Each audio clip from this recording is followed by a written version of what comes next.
American kids practicing the ultimate American pastime, baseball, at practice. One baseball coach, Human Wilder, described his experience at protecting his players after ICE agents showed up at the baseball practice he runs on Manhattan's Upper West Side and Riverside Park. Wilder says the agents, who were armed with guns and tasers, approached some of the kids, some of the players, and began asking about their country of origin. Here's what he told local news. I told my kids to walk to the back of the cages, right here. And I said, they're going to invoke their Fifth Amendment rights. They're not going to say anything. Their parents are, from the Dominican Republic, South America, Mexican, Africa. But they're kids who are born here. They have a 14th Amendment entitlement to live here. I never in my life thought this was going to happen on the Upper West Side in New York City. That whole thing, until it happens to you, you're not aware, and it happened to us. One local assemblywoman who first brought the raid to public attention warns of this, quote, "The only thing that stood between those kids in Riverside Park and a Florida detention center buried deep in the Everglades was a brave coach who knew the law." The coach, Wilder, has since moved the location and practice time to try to protect his kids and prevent this from happening again. Despite that precaution, the kids and their parents were so shaken up by the incident that only two have returned to practice so far. Joining our conversation is that extraordinary baseball coach, Human Wilder, founder of Harlem Baseball Hitting Academy. Also joining our conversation, sports columnist for the Washington Post, professor of journalism at the University of Maryland, Kevin Blackistone is here. Mark Elias is with us as well. Coach, thank you for being here. Thank you for having me. I want to ask you, and I want to understand, and I want to try to learn where your presence of mind came from to reach for your knowledge of the Constitution, which not everybody has. But I first want you to just tell me what happened again. Just recount this experience for us. Well, our practice was pretty much finishing up. We usually practice about 2 hours, 2.5 hours. Whenever my iPhone goes out, we're finished with practice. We videotape all our practices for the last 22 years. So I went over to shoot some hoops because my kids were telling me how old I was and I couldn't shoot a hoop like Stephen Curry, which I can't. And I just saw these ICE officers walking. And I had seen them in Washington Heights. I had seen them in Dykeman, up where more Dominican kids and South American kids live.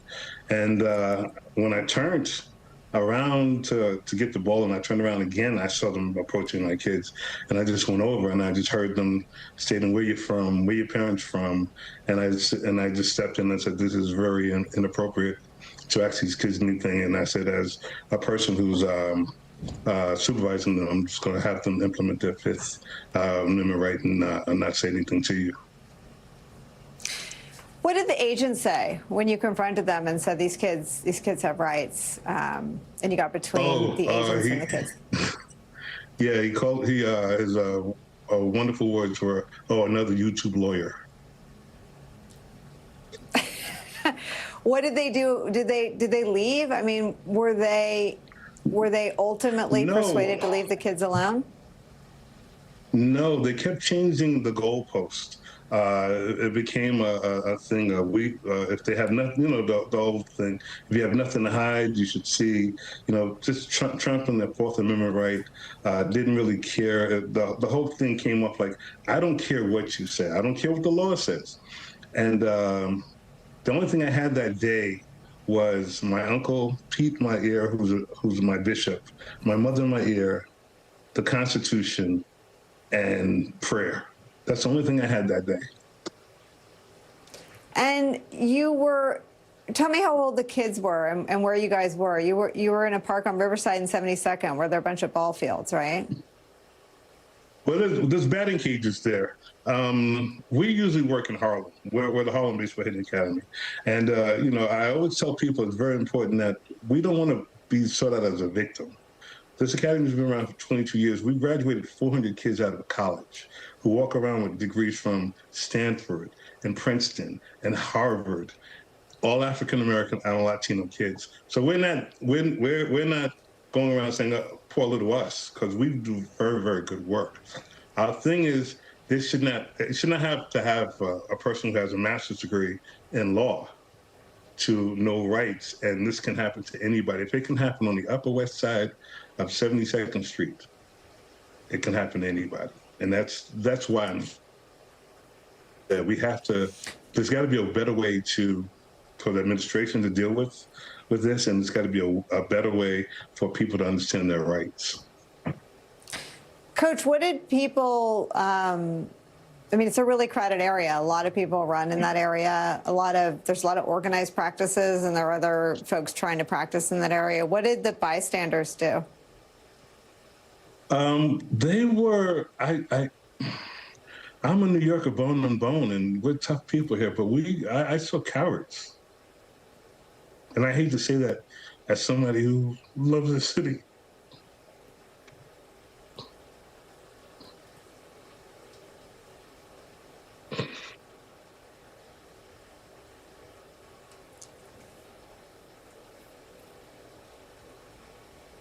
It's okay. They're kids. Yeah, tell me what did you want to see, and what disappointed you?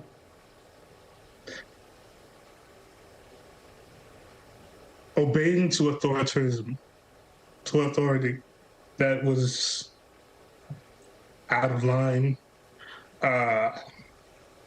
pissing on the Constitution, and they came up like, I don't care. I don't care. How are the kids now? We usually carry between 20 and 25 kids. Some of my kids are playing in tournaments throughout the country. Matter of fact, when I get off here, one of our kids will actually be drafted this evening. And he'll be our 45th Major League draft pick. Our kids, it's no one shows up. I mean, we have one kid showing up. We usually carry, between 20, 25 kids who are playing, and we usually carry during the summer between 11 and 15 kids, and we're having one kid show up at practice right now.